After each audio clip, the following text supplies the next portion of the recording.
Hello and welcome to the Yamaha booth. We are here with Captain Rick Murphy. Rick is going to talk to us about baits and how we use these different baits. Rick, that was such a cool demo you did yesterday with the knots. I learned so much. Well, the whole key, Sarah, in Sportsman's Adventures and also the Florida and Texas Insider Fish Report is that we really enjoy teaching people cool things, and we like showing them techniques. We like showing them how they can become better fishermen with just maybe some little adjustment. And so because I've been a guide for over, now it's close to 40 years, that's kind of the reason why I got into that business, is because I can teach people things, and you get to relive when a guy catches his first sailfish or tarpon, you get to relive when you caught your first one. So that level of excitement and stuff is why I really love doing this, So, to start off, I think there's a lot of, whether you're a freshwater guy or you're a saltwater guy, whether you fish inshore or whether you fish offshore, there's a lot of lures that are created to vibrate. And the reason why they work so well is you got to remember that all the fish that we fish for have a lateral line. And so in dirty water conditions, they really rely on that lateral line to feel vibrations. And as the vibration starts to increase, then they recognize that it's something that's getting closer, and that's when they look for it. However, the big mistake we all make as anglers is when we take something like, a good example, this is a Bass Assassin sea shad, a 4-inch sea shad. And anything that has a paddle tail is designed not to break the interruption of the vibration that the tail makes. And where we all make mistakes is what we'll do is we'll take this and we'll fish it like a traditional jerk bait where we're jerking it. Unfortunately, that doesn't work because the tail vibrates, and between twitches it's not vibrating, so you lose that. Now, what that means is that sense that these fish have with that lateral line, they feel the vibration and it went away, and then it gets a little further away, and before you know it, it's out of their zone, and they've lost interest. So the one thing that I learned from Roland Martin, who was 8-time world champion angler of the year, is he told me many years ago, he says, Rick, you catch fish on, swim baits, like this big Bass Assassin die dapper. And I go, no, Roland, I don't like them. I can't catch anything on them. And he said, well, how are you working them? And I said, well, the way I'm working is I throw it out there and I twitch it back, and I'm bouncing it on the bottom. And he goes, there's your mistake. He goes, dude, just throw the thing and just reel it back. And I go, it can't be that simple. So the next day I'm down in Everglades National Park, and I know that there's this tree limb that always has baby tarpon and also has snook on it. And I throw a bait just like this, and I just reel. I do what he said. Reel it by the tree limb, and boom, I catch a snook. The next cast, I jump a little tarpon. The next cast after that, I catch another snook. So at that point, I realized the reason why he's 8-time, angler of the year was because he really knows about vibration and swim baits. And then I started to really focus in on why they work. The key is that we don't want to interrupt that interruption. So if you're fishing this, whether it's weedless with a weighted swim hook like this, or if you don't have any weight on it at all, the key is, guys, throw it out, reel it back, allow that thing to just vibrate. It will do the work for you. Now, if you want to adjust where it is in the water column, you can reel it with the rod tip up, which would make it swim very shallow just under the surface, because your rod is a 7-foot lever and the line would be at an angle like this. So that will work really well. Or if you want to make it go deeper, you just put the rod tip right down to the tip of the water. Now remember that just because they come in different shapes and sizes, this particular one is called the Boss, the little Boss that Bass Assassin makes. Again, same thing, we're going to throw it out and reel it back. It's got a big heavy jig head on it so we can get it down in deep water.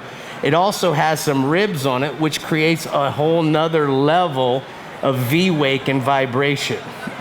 So whether you're fishing stuff that's inshore or bass guys on spinner baits, we'll put trailers on them. And here's, I've added a die dapper, and this works very, very well too.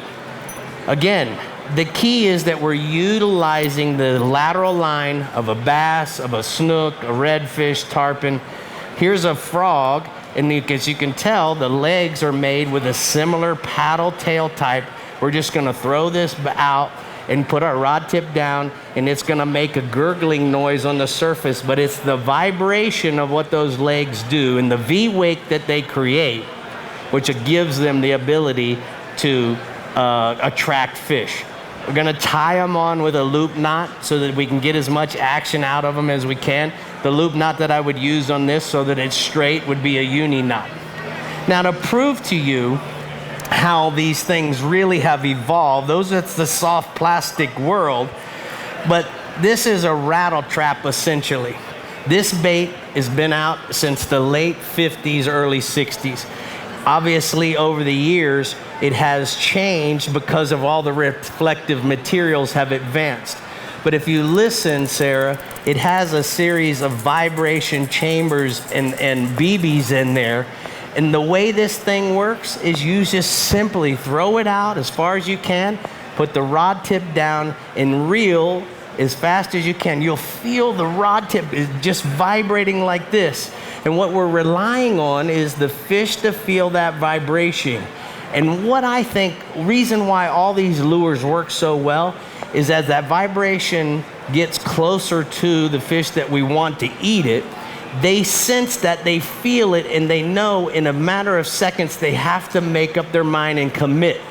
And more importantly, what's great is when that snook or the redfish or a bass bites this and you're ripping it, you're already tight. So your success rate goes way up. Now, here's a lure that is probably won more money on the redfish tournament series, whether it's in Texas or Louisiana or here in Florida. It's just a simple gold spoon, silver spoon, copper spoon. It comes with a weed guard. This is what it looks like when it comes out of the box.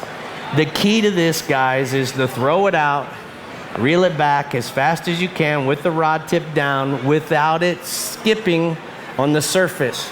Now, one of the things that I've learned to do, because think about this, Sarah, when a fish comes up and he bites this, when it comes like this in the box and that weed guard pokes them in the roof of the mouth, they will actually spit it out. So over the years, what I've done is I've learned to customize my weed guard. I bend it up like this, like so, and then I turn around and I bend that. Now look at the difference.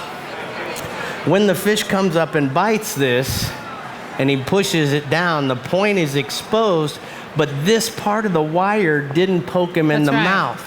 The other thing that this does is as we're reeling it along, and it hits a piece of wood or an oyster bar, or a piece of grass, it has a tendency to do this, which pushes the hook away from the oyster, away from the mangrove shoot, or the tree limb that you're casting under. Remember this, guys, if you're fishing a spoon, it naturally just goes through the water like this. The more you reel it, the faster you reel it, the more the vibration. My favorite size is a 1/4 ounce. You don't get as many bites on a 1/2 ounce, because the wobble is not as tight and it doesn't create that same sense of vibration. And if you go to an 1/8 ounce, then it's not as heavy. It's like the difference between a bass drum and just a regular drum. This happens to be, for whatever reason, gets 10 times the bite than all the other spoons put together. So keep that in mind. A 1/4 ounce spoon, bend your weed guard like this so that when you do get the bite, it's pushed out of the way. And now the actual fish can actually eat that. So the way that he's bent this comes down, and then it comes almost even with the hook. Right. And so what you would do is pull that part of the wire. Go ahead and do it. Pull that part of the wire up so that it's just past the perfect. And there's not enough room there for any little piece of weed to get in there. So smart. All right. Now, plastic lures. So this is a Rapala DT16, okay? This is a Strike King. These are all called crankbaits. The reason they're called crankbaits is you throw them out and you crank them back. The 16 is made to go 16 feet deep. Most people don't know that. If it was a 20, it would be designed to call it a 20. If you buy a 12, that's 12 feet. An 8, 8 feet. A 4, 4 feet. So when you're looking at it on the box and you see the numbers, know that that number, a 4, is a 4 foot, is the range of motion that this thing's going to go in. Again, a lot of these have their own little rattle chamber in there, but they're designed to throw out and reel them back. Okay. Some guys like to pause them. What I like to simply do with this is I like to reel it, and I like for it to hit so that when it hits a rock, it deflects off. And when it deflects off, then what it ends up doing is it ends up reflecting, and then that interruption that we're trying not to do will actually deflect, and it makes the redfish bite even better. Because we interrupted it and they think, oh, it's bouncing and it's running away from us. Gotcha. Does that make sense? Totally makes sense. So I have a question real quick. This spoon on the front, this is what helps it dive? Yes. So it makes it swim like this and it dives. Okay. All right? Makes sense. All right. So now these particular baits, a lot of times the size of the bill dictates how deep they dive. This is a deep diver. Right. This is a shallow runner. But because these lures over the years were so good at just throwing them out and reeling them back, they started putting joints in them, which allowed you to fish them slower, but still getting that vibration even with more action. Gotcha. Okay. You know, I refer to this one as a lot like the difference between the girls walking in sandals and the girls walking in high heels. There's a lot of shaking going on when they got the high heels on. You know what I mean? I know what you mean. Okay, I'm glad we understand each other. All right, now, you know, we talk about fishing in the contender.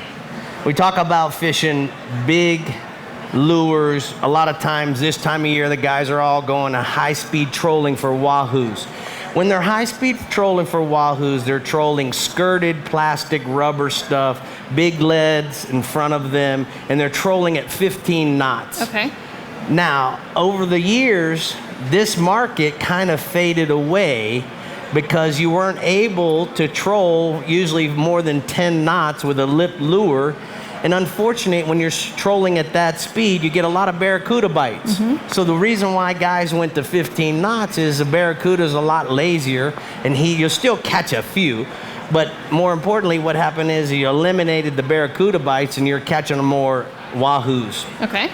Now, over the years, they've really designed these now, recently in the last 2 or 3 years, to where we control these at 15 knots. Again, the premise of this whole conversation is that we're trolling at a steady speed with creating our own vibration, which is inviting all the predators, the lateral line, to trigger the bite. Okay. So that's the one thing that's cool about all of these plugs. Now, one of the things I like about this plug is that if we want to fish for a different species, it immediately adapts for me like a kingfish, where I can put it in a slow trolling mode. It's still going to give me a lot of wiggle, but I can troll using the Helm Master in the high speed mode. This works well.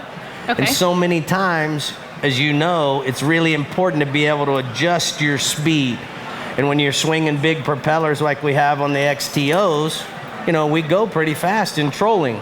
So having the ability to push the button and turn the idles down, now we can switch over to a live bait like a pogie, which is a very fragile bait fish, and slow that down so that we don't drown him by dragging him too fast. And we talked a little bit about that. Different baits, you have to pull at different speeds. I've had several customers this show say, hey, the way that my boat is set up, I can't troll slow enough. I can't kingfish because I'm killing my pogies. I can't pull a ribbon fish. I need to find something where I can adjust that speed better.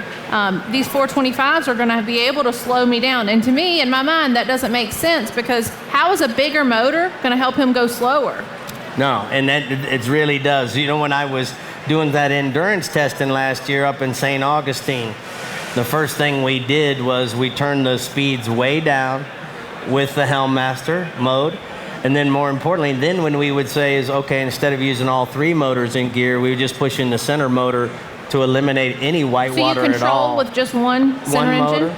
Yeah. Ah, but okay. what was great is in the past, what we had to do is it was put the motor in gear, take the motor out of gear. And so you had, the lower unit going into gear and coming out of gear. And so that doesn't necessarily attract fish, but to be able to go and fish one motor real slow in gear and not be going in and out of gear, now you're eliminating the reasons why you're not getting a bite. Okay, so let's talk about something else.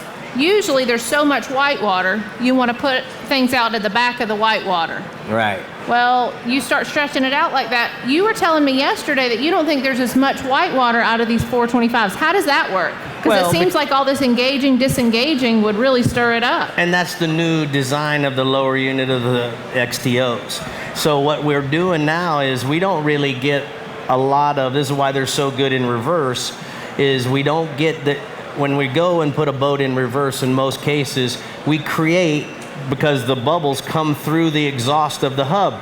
So we create this big bubble trail and then we try to back through it. And that's why in the past we weren't very good at going in reverse. And we would cavitate? That's correct. Okay. So now we're creating bubbles and we're trying to be efficient backing through air in water. Right. So now the XTO, because of the design and because of how that works with the hubs, not really putting all of that water out until you reach 2,500 RPMs, then we have 300% better in reverse. So you're able to fish also a little bit closer to the back without so many. Okay. Correct. 100% more. And you remember back, always the difference in the big sport fish boats over center console boats with outboards was the outboard guy was always fighting how much white water he created by the 2 or 3 motors. Now what I've noticed is that white water is probably 40 to 50% less than what we had. And so now outboard guys are catching more fish because of that. That's awesome. Yeah. Well, lures have came a long way from the original devil horses that to what we've got now. If you've got any question about these, how to time, how to rig them, what kind of baits to pull, how fast you should be pulling them, Rick will be glad to help you out. He'll be here at the show for a little while. Thank you so much for helping us, Rick. And remember this, Sarah, if you're not sure what to do, just keep reeling. Don't stop the twitch. All right. All right. Thank you so much, Rick. Thank you. Thank you.